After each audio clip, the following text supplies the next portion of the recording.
Bonjour, zanmi myo.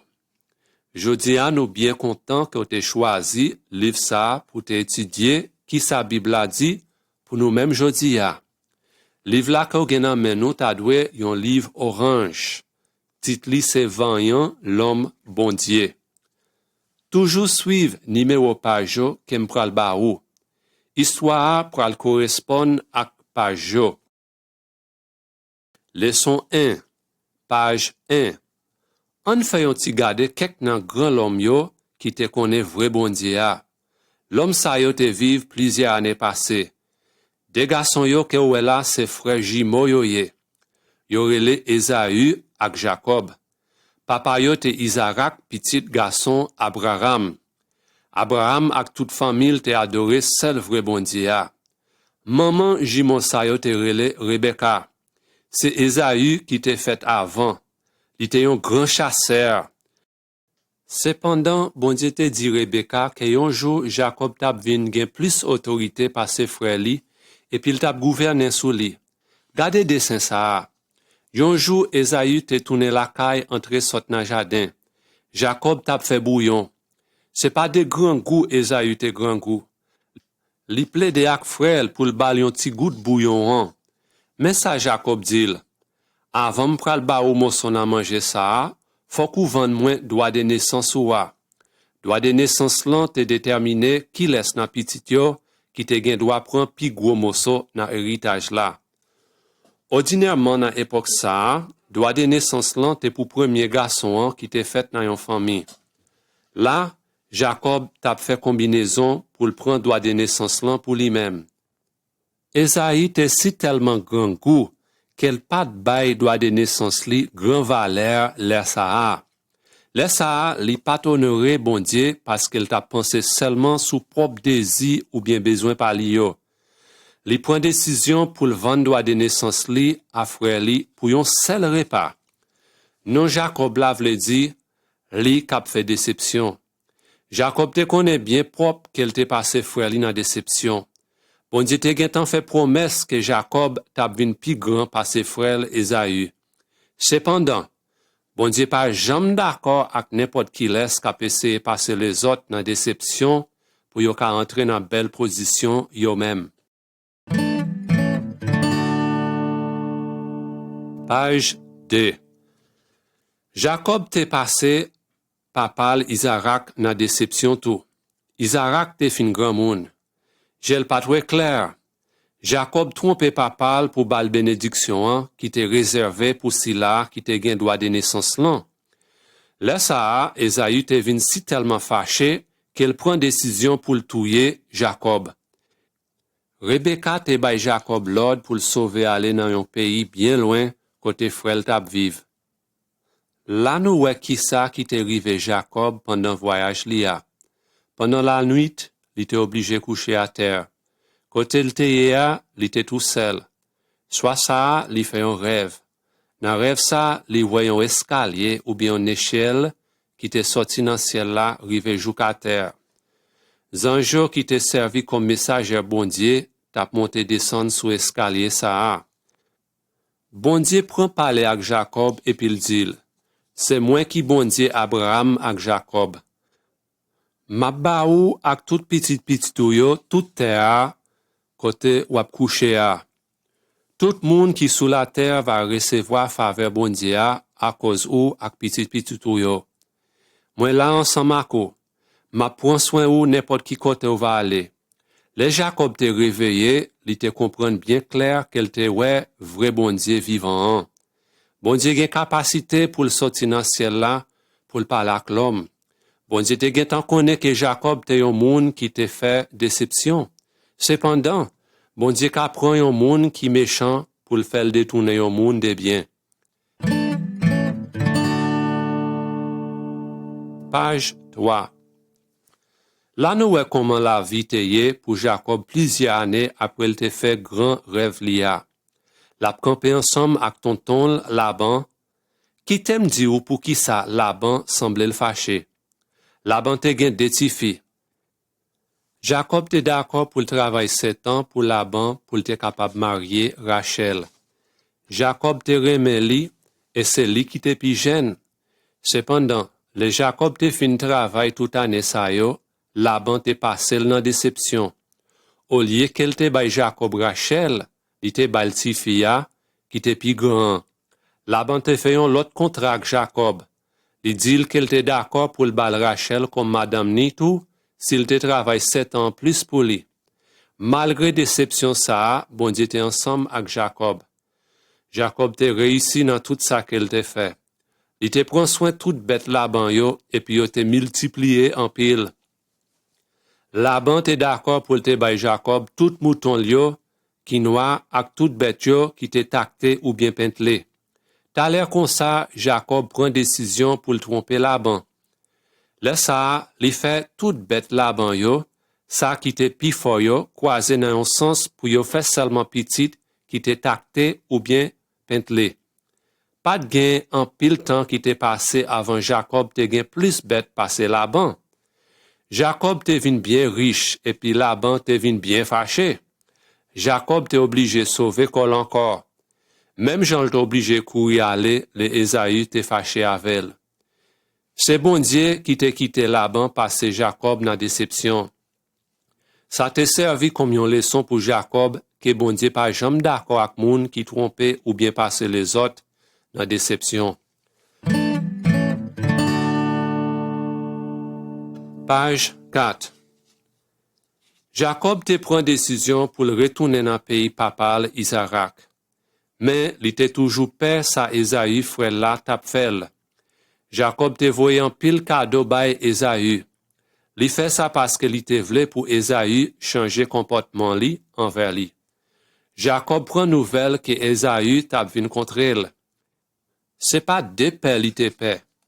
Semblait que Jacob te oublié promesse bon Dieu yo, parce que te fait plan pour te protéger toute famille avec sagesse parle. Là ça, Jacob te voyait toute serviteur yo, toute bête li yo, toute petite li yo, ensemble avec toute madame li yo, devant pour yo contrer avec Esaü. Jacob te rete derrière lui-même. Gardez ça qui t'est arrivé là ça.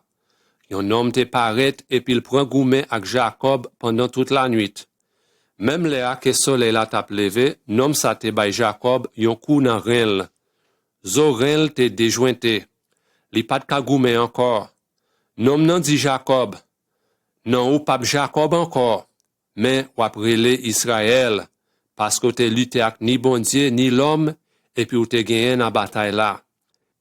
Là ça, Jacob te comprendre que nom nan te bon Dieu même. Bon Dieu te faibli Jacob. Koulia, li patap gen force pour ni goumen ni passer l'homme dans déception encore. Jacob te obligé confier dans bon Dieu pour lui joindre protection. Les Esaü te paraît devant Jacob, li pat goumen avec. Au contraire, te gen la paix entre yo. Jacob te gen chance retourner vivre dans pays ya que bon Dieu te promet balia ensemble avec toute descendance li yo. Dans descendance Jacob te gen un homme que bon Dieu te dit t'a porté faveur li pour tout monde qui sous la terre. Nom ça te relé Seigneur Jésus-Christ. Leçon D, page 5. Jacob, si là qui te vin gen non Israël, te papa 12 garçons. Petit là, qu'elle te pi reméan, te relé Joseph. Joseph te pi grand nan deux petits yo que Rachel te fait. Jacob te bay Joseph yon belle varez pour le montrer comment te remet l'empile. L'autre frère Joseph yo te fait jalousie. Yon soir Joseph fait un rêve. Là où est comment Joseph t'a expliqué quelques nan frère yo, rêve là qu'elle te fait a. Mais ça l'a dit yo. Tande yon rêve moi te fait. Nous tout te nan champ ap maré paquet bleu. Paquet pam nan te campé bien droite. Paquet nou yo te encerclé paquet pam nan et puis yo te baissé bien bas devant l. Frère Joseph yo te fâché avec et puis yo mandel. Est-ce que quoi c'est possible que ou pral roi pour gouverner sous nous? Joseph fait un deuxième rêve. Bon Dieu montre encore que yon joue devant toute famille tap honoré. Frère Joseph yo te raïl à cause rêve li yo. Cependant, bon Dieu était ensemble avec Joseph parce qu'il te gagné un travail spécial, il te voulait pour le faire. Page 6. Frère Joseph yo tap veye bet papa yo.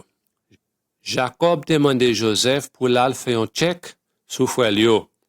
Jacob te vle konnen koman lot pitit li yo te ye, epi te vle Joseph dil nan ki ta bet yo te ye tou.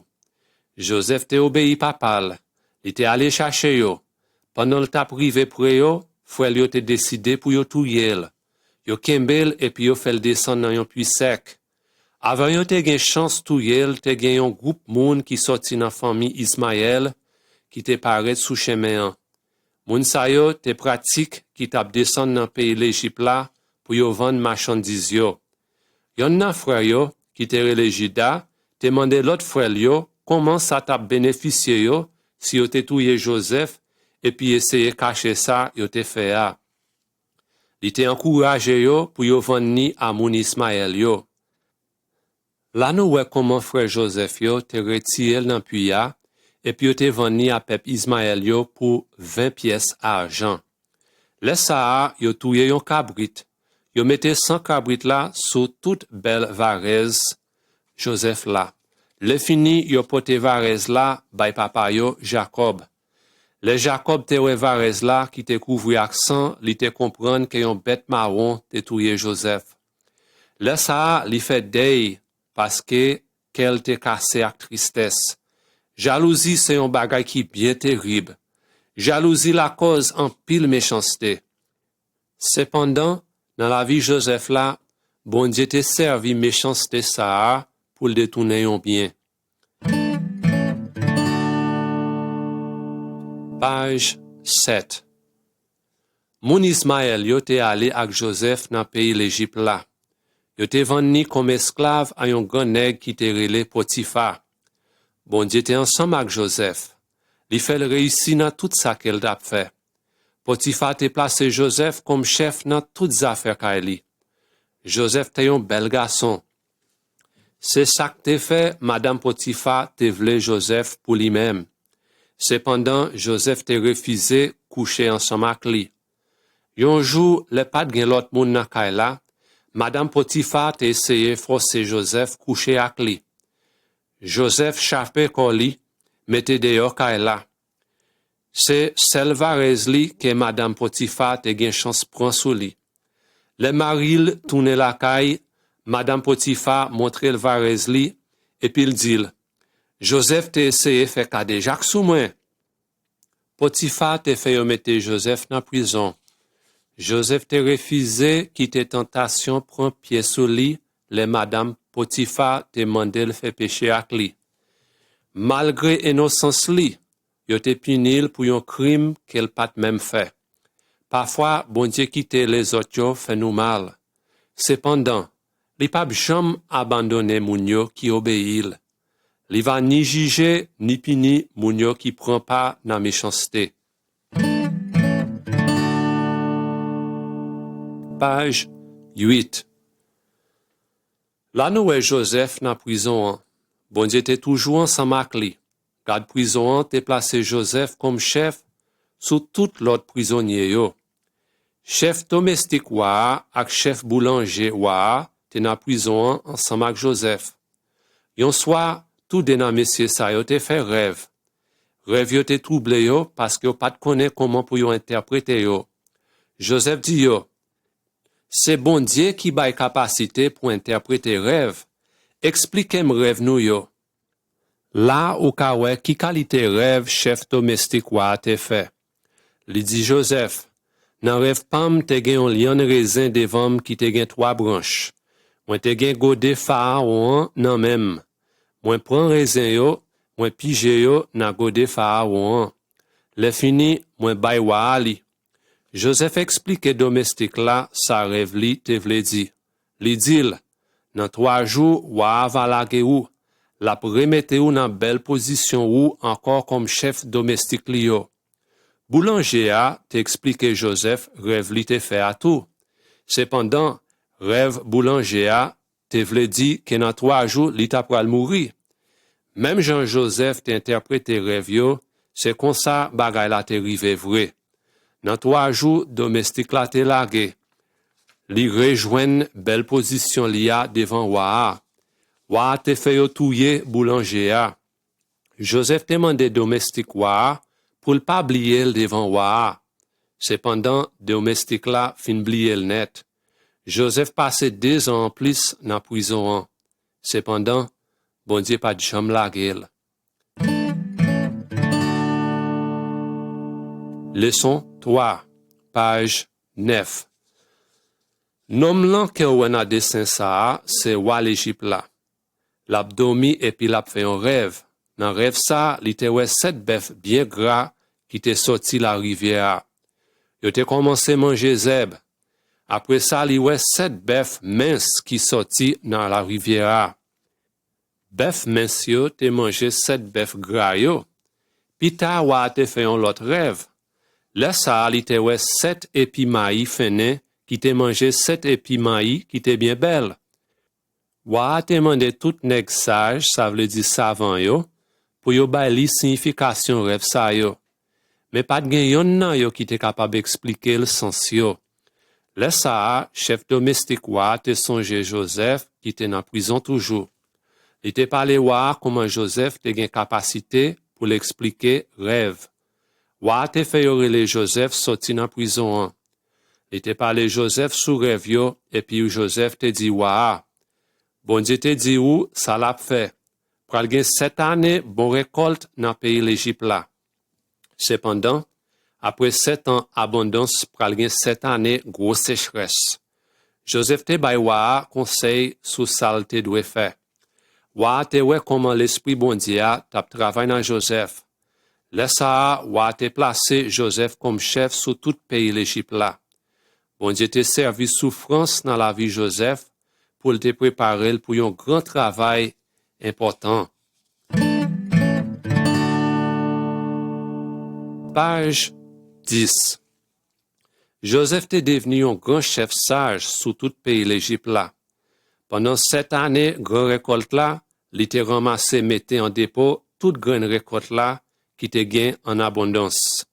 Les 7 années sécheresse là te commencé, peuple là te vinn bon côté Joseph pour yo te acheter graines céréales là. 10 petits Jacob yo qui te pi grand, te vinn acheter provision tout parce que te gain sécheresse dans pays Canaan tout. Le yo te rive devant Joseph, yo te baissé bien bas devant là. Yo pat konnen quel te frère yo a. Gade ça yo tap fait dans dessin ça. Joseph prend pause qu'elle pat reconnaître yo. Il te accusé yo comme espion et puis il te placé yo dans prison. Frère yo te plaidé ak li pour larguer yo. Mais Joseph te répond yo. Pour ka bam preuve que nous sommes moun honnête, yon nan nous a obligé rester dans prison. Reste nan nous met tourner bon côté famille nous pour yo pas mourir en bas grand goût. Là ça, faut que nous tourner bon côté actif frère nous.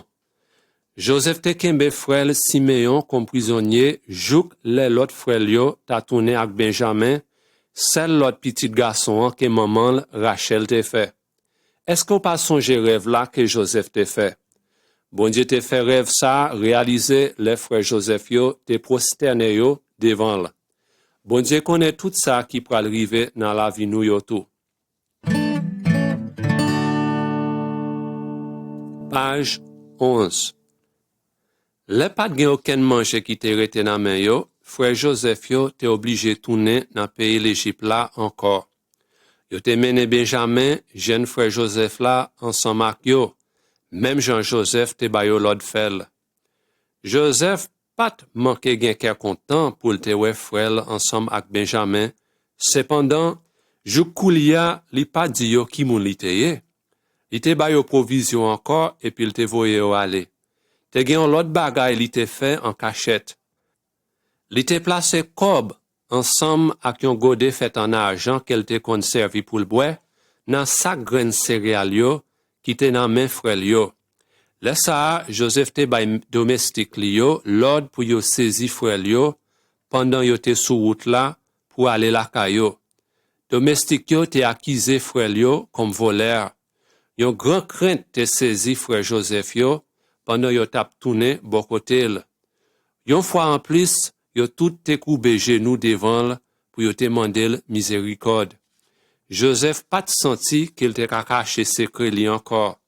C'est pas décrier, li te crié, le li te embrassé Benjamin, et puis il te dit, c'est moi qui Joseph, frère ou, si là que nous te vendons dans l'esclavage.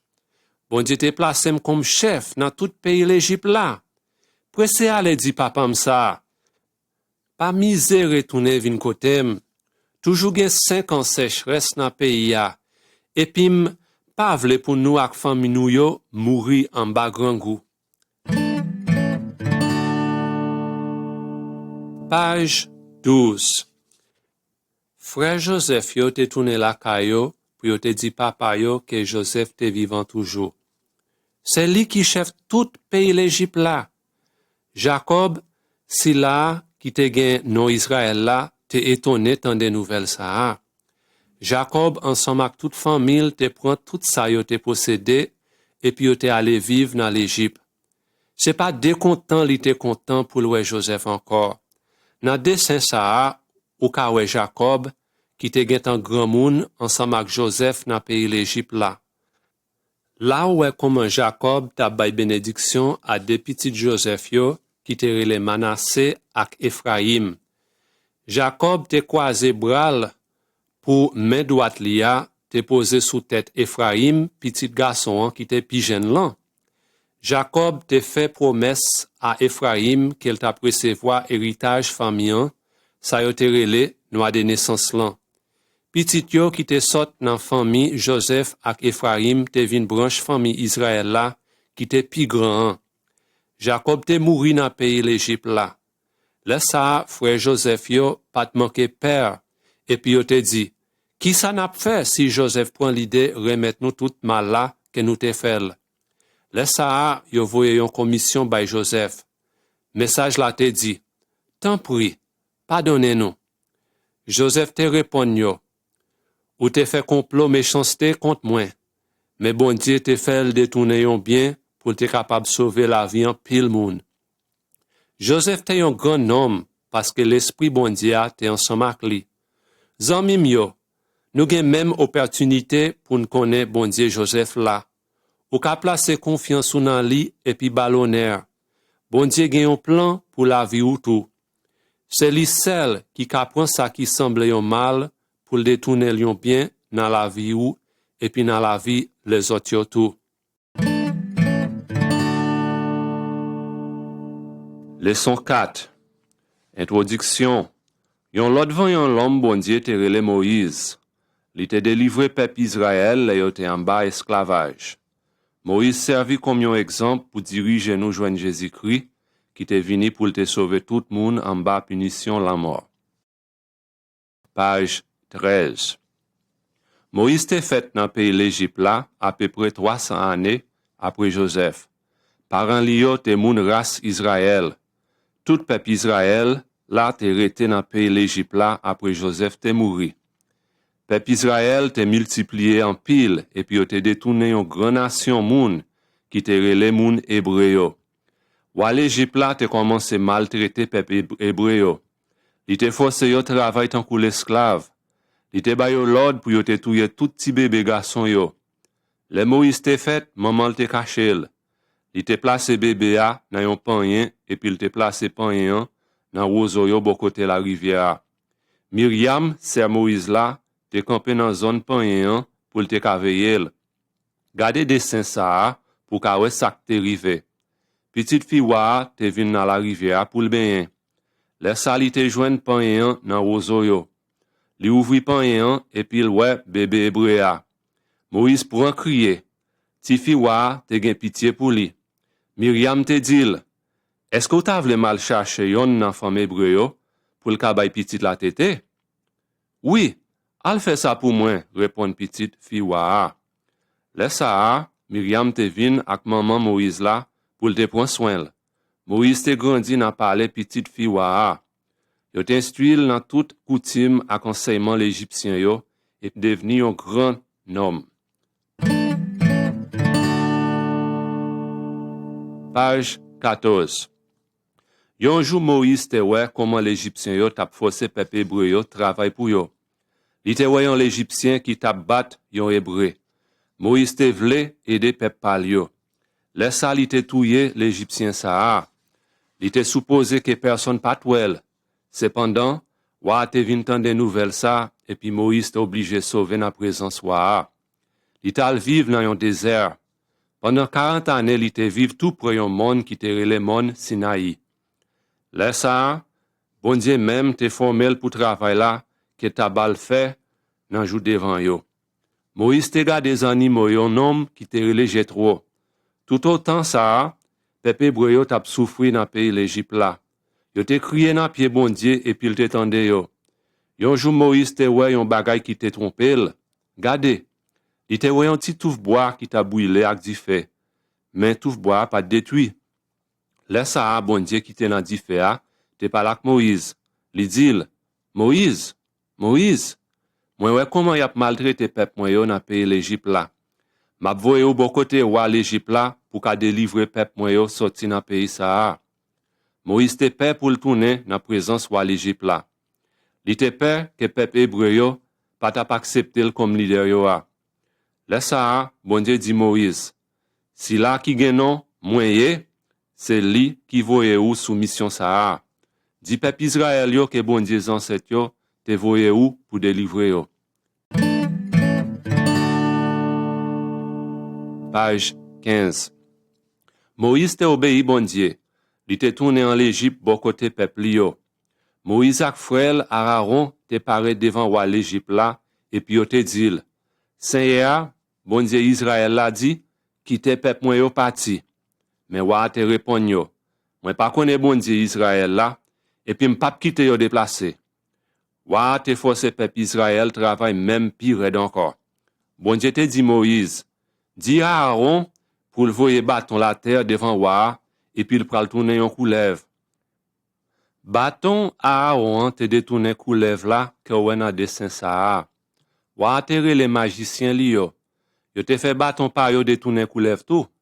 Cependant, bâton Aaron te valé bâton ou bien couleuvre magicien yo.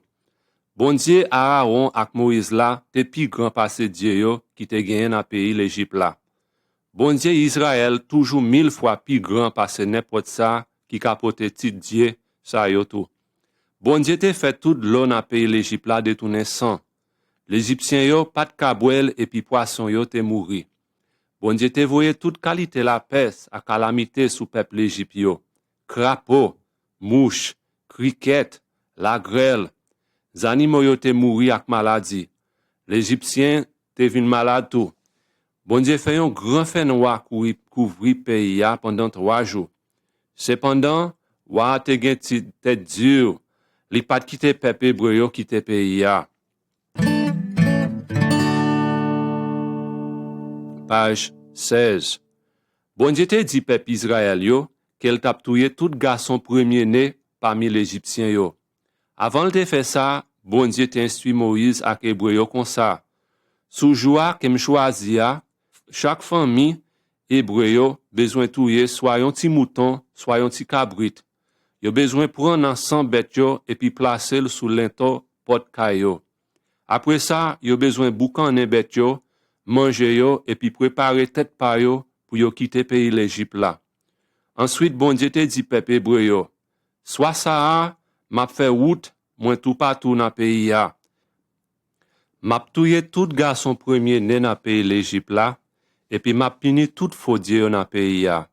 C'est moi-même qui Seigneur. Sans que on va placer sous l'interporte nou yo pour servir un signe pour marquer kayo côté m'a vive. Le moi sans m'a passé en haut kay nou. M'pap quitter aucun mal arrivé nous. Tout garçon premier né yo parmi l'Égyptien yo te mouri. Te même gen petit garçon wa la dans. Wa terre les Moïse ak Aaron et puis il dit yo, sorti là, nous même ak tout peuple israélite yo. Quitte pays ça, à l'adorer bon Dieu par oua.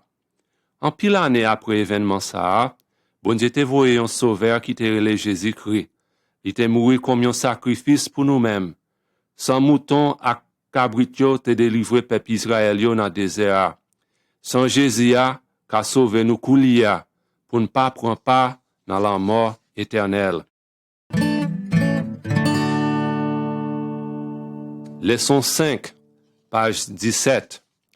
Bon Dieu te mené peuple Israël sorti dans pays l'Égypte là. Pendant la journée, bon Dieu te marché devant yo dans un gros nuage qui te semblé un gros poteau. Et puis il te prend devant yo pendant le soir dans forme un gros poteau d'ifé. Étant là, l'Égyptien yo te commencé à demander tête yo, pour qui ça nous te quitté peuple Israël déplacé comme ça? À part nous te quitté peuple hébreu yo sauvé, qui ça n'a fait de ce que nous te perdu yo comme esclave? Le ça, ou à l'Égypte là, ensemble avec toute l'armée, prend décision courir derrière Israélite yo. Même là que Israélite yo te rivé sous plage yon grand la mer, l'Égyptien yo te manqué rivé kembe yo. C'est pas de crainte, peuple Israël yo te gen crainte. Gros la mer te barre yo devant, et puis l'armée l'Égyptien yo te barre yo derrière.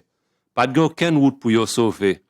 Moïse dit yo, ou pas besoin peur, ou qui ça Seigneur, bon Dieu va faire pour délivrer nous. Tade dessin ça, grand poteau nuage ak di fè a te déplacé. Li vin camper entre peuple Israël yo ak l'armée l'Égyptien yo. Bon Dieu dit Moïse pour longer bâton sous la mer. Là ça, bon Dieu te ouvri un chemin dans mi-temps la mer. L'eau a te campé des bords sous chemin. Peuple Israël te passé dans mi-temps la mer sous terre sec. Les Égyptiens yo te essayé poursuivre yo. Bon Dieu dit Moïse, longer main ou sous la mer pour de l'eau a tourner dans place li. L'eau a pral couvrir toute force l'armée l'Égyptien yo. Toute l'armée l'Égyptien yo te neye dans la mer. Peuple Israël yo te wè puissance bon Dieu a. Yo te placé confiance yo dans Moïse comme chef yo a. Page 18. Moïse te dirige peuple Israël là qui te la mer derrière pour yo entrer dans désert. Peuple a te commencé plaindre parce que yo te manqué gain assez manger. Yo plaint contre ni Moïse ni bon Dieu. Si là qui te délivre yo en bas main l'Égyptien yo. Bon Dieu ba yo manger. Soit ça, li te voye plusieurs bonnes oiseaux qui relè kay, planer bien bas pour yo te capable ramasser yo manger. Chaque matin, li te voye ti morceau pain qui te sorti dans ciel là. Pain te tout plate et puis il te gen yon goût si au miel. Peuple yo te relè pain ça, la manne. Chaque matin, peuple a te ramassé la manne non. Si yo te ramassé trop, li te pourri la kayo. Chaque 6e jour, bon Dieu te dit yo, pour yo ramasser assez la manne pour le servir yo 2 jours. Ça pas de pourri. Chaque 7e jour, pas de gen aucun la manne à terre. Sous 7e jour, que peuple a te adoré bon Dieu. Yo pas de fait aucun travail jour ça. Pendant 40 années, bon Dieu te voyé la manne pour peuple la manger. Peuple a te commencé plein encore, là yo pas de gen suffi de l'eau. Yo prend dit, est-ce que bon Dieu ensemble avec nous, oui ou non? Là ça, bon Dieu te dit Moïse, prends bâton ou frappez roche là, et puis de l'eau va sortir là-dedans pour peuple la kabouel. Bon Dieu toujours gen cœur sensible pour peuple yo. Nous pas besoin plaindre contre lui. Bon Dieu va toujours prendre soin si la yo, qui croit là-dedans, qui honore elle avec la vie yo. Page 19.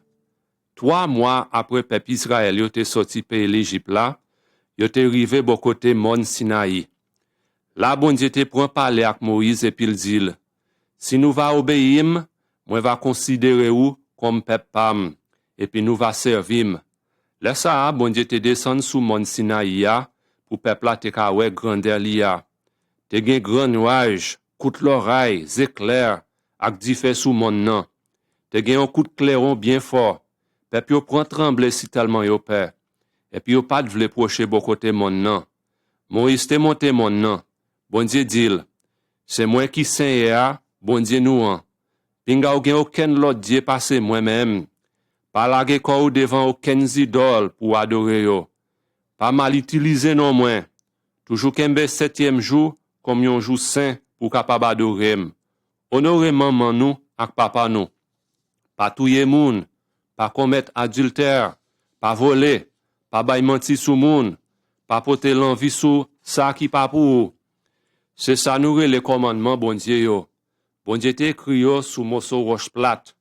Moïse te descend mon nan, porter roche sa yo bay peuple Israël là. Tout moun te ka suivre toute loi sa yo, t'a fait bon Dieu plaisir. Cependant, pas gen yon seul moun qui pas désobéi loi sa yo, qui pas mérité punition la mort pour ça. Page 20. Bon Dieu te fait promesse à peuple Israël yo, qu'elle t'a ba yo yon pays qui était capable brûler pays par yo. C'est même pays Canaan côté Abraham ak Jacob te vive. Cependant, peuple a pas de fin confier yo na promesse bon Dieu a. Yo prend parler contre ni Moïse ni bon Dieu et puis yo dit, pour qui ça te fait nous sortir pays l'Égypte là pour nous mourir dans désert ça? Laisse bon Dieu te voyer coulev aspic pour modé peuple là. Coulev yo te modé peuple yo et puis plusieurs nan yo te mourir. Peuple yo dit Moïse, c'est péché nous te fait péché, le nous te plaint contre avec Seigneur. Tant prie, priez Seigneur, mandel fait coulev ça yo disparaître. Seigneur te dit Moïse pour le faire un coulev en cuivre, pour le placer sur un poteau bien haut. Tout monde coulev yo te modé, te gen doit garder coulev en cuivre là, et puis yo tap joine guérison. Moïse te yon vaillant homme, li te yon prophète, professeur qui te sorti dans bon Dieu. 40 années après le te fin mené peuple la sorti dans pays l'Égypte là, li te mouri. L'autre moun yo qui te sorti dans pays l'Égypte là te mouri tout. Yo pas de chance entre pays ya que bon Dieu te promet yo a, parce que yo te fait rebelle contre bon Dieu. C'est petit yo qui te gen chance entre vivre dans pays Canaan. Jou sa yo, nous rele pays ça Israël. Zanmim yo, bon Dieu te promet nous que nous te ka aller dans un bel côté après nous mourir. Cependant, nous pas ka faire rebelle contre bon Dieu, Jean peuple Israël yo te fait. Leçon 6, page 21. Avant Moïse te mouri, bon Dieu te dit, m'a voyon l'autre prophète tant ou qui va sortir dans peuple Israël là. L'a dit peuple là tout ça qu'em dit pour le dire. Pendant pile année peuple Israël yo tap tan yon prophète tant Moïse. Finalement te gen un homme qui te relé Jésus-Christ qui te fait dans pays Israël là. Li te fait bon Dieu plaisir dans tout ça le te fait. Bon Dieu te bay Jésus puissance pour le faire en pile miracle. Li te guéri en pile moun. Li te semblé Moïse en pile. Li te même bay peuple à manger dans désert. Gade dessin ça. Mais ça que te rive. Te gen pile moun qui te vin dans désert pour t'écouter ça Jésus t'a dit concernant bon Dieu. Le soleil la t'a couché, yo pas te manqué grand goût, mais pas de aucun manger dans zone ça pour yo. Te gen seul petit garçon parmi yo qui te gen 5 petits pains avec des petits poissons. Ça pas de cas suffit pour peuple là. Te gen plus passé 5000 moun lè ça. Jésus te prend petit pain yo avec petit poisson yo et puis il te bail remerciement à bon Dieu. Après ça, il te distribué manger à bay tout peuple là. Zanmi Jésus yo te ramassé tout manger à qui te rete. Yo te ramassé 12 pains bien pleins avec ça qui te rete en plus. Peuple yo te étonné et puis yo te dit, assurément ces prophètes là. Jésus te dit peuple là, moi c'est pain la vie a. Ancêtres nous yo te mangé la manne dans désert, mais yo te mouri. C'est moi qui pain vivant. N'importe qui laisse cap manger pain ça va vivre pour longtemps et puis pour tout temps. Page 22. Yon jour Jésus prend 3 ans milieu et puis il te monte au monde bien haut ak yo. Yo tal prié bon Dieu. Cependant, dormi prend en milieu. Pendant Jésus t'a prié, apparence figure li changé. Rad li yo clairé tant kou soleil là, yo si tellement blanc. Te gen de l'autre messieurs qui te paraît ensemble avec Jésus. Yon na yo te Moïse. L'autre là te yon prophète qui te relé Élie. Te gen plusieurs centaines d'années depuis yo te vive sous la terre. Jésus te connaît qu'elle t'a pral mourir. Il te parle avec Moïse ak Élie sous l'Amolia. 3 ans yo qui t'a dormi a te réveillé. Yo te wè Élie ak Moïse ensemble avec Jésus. Yo pas te manqué paix. Yon grand nuage te vin couvrir yo. Te gen yon voix qui te parle dans nuage là qui te dit, ça c'est petit garçon moins. C'est li moins te choisi. Koute li. Voix suspend parler et puis Moïse ak Élie te disparaît. Moïse te mouri avant le te gen chance entre pays Israël là. Il te monté en haut dans ciel ensemble avec bon Dieu. Jésus t'obligé mourir tout pour pour te ka montre nous chemin pour te ka joindre bon Dieu. Ça c'est grand promesse là que bon Dieu te ban nous. Li promet nous tout monde qui va suivre Jésus gen espoir yon belle la vie même après yo fin mourir. Page 23. Dans dessin ça, ouais comment l'homme méchant te touye Jésus. Yo te cloué Jésus sur yon croix fait ak bois. Yo quitté là jou li te mouri. Te gen de l'autre garçon qui te mouri ensemble avec Jésus. Ou ka ouais comment te gen yon sous chaque bord Jésus. Garçon sa yo te voleur et puis assassin. Cependant Jésus pas de fait rien qui mal. Pas gen yon seul monde sous la terre qui pas gen tan suivre mauvais par Satan. Nous tous désobéis bon Dieu. Punition pour monde qui pas fait bon Dieu plaisir, c'est un mort pour tout temps et puis pour tout temps. Le Jésus te mouri sous quoi, il te subil en bas punition par nous. Jésus te bay Satan défi, l'el te mouri dans place nous. Il te placé Jésus bien haut sur un quoi, même Jean-Moïse te placé coulev en cuivre là, bien haut sur un poteau. Tout monde qui va garder Jésus et puis quoi là-dedans va joindre délivrance en bas, punition, la mort éternelle. Bon Dieu te si tellement remè moun yo qui dans le monde qu'elle te voyait seul petit garçon lia pour n'importe qui monde qui t'a placé confiance dans lui, pas t'a obligé subir la mort éternelle, mais yo t'a gen la vie qui pas jamais finir. Page 24. Yo te enterré Jésus dans un tombeau. 3 jours après il te mouri, il te levé vivant encore. Te gen pile monde qui te wel. Est-ce que ou pas wel dans dessin ça? 40 jours après il te levé sorti dans la mort, il te monté aller dans ciel là, même Jean wel là. Zanmil yo te étonné ouais ça qui t'a privé. Jouk jodi a Jésus dans ciel là. Moïse dans ciel là tout. Cependant, grandeur Jésus dépasse grandeur Moïse là en pile. Moïse était un grand prophète et un grand leader. Cependant, Jésus c'est vrai petit bon Dieu. C'est Jésus seul qui a réconcilié l'homme avec bon Dieu.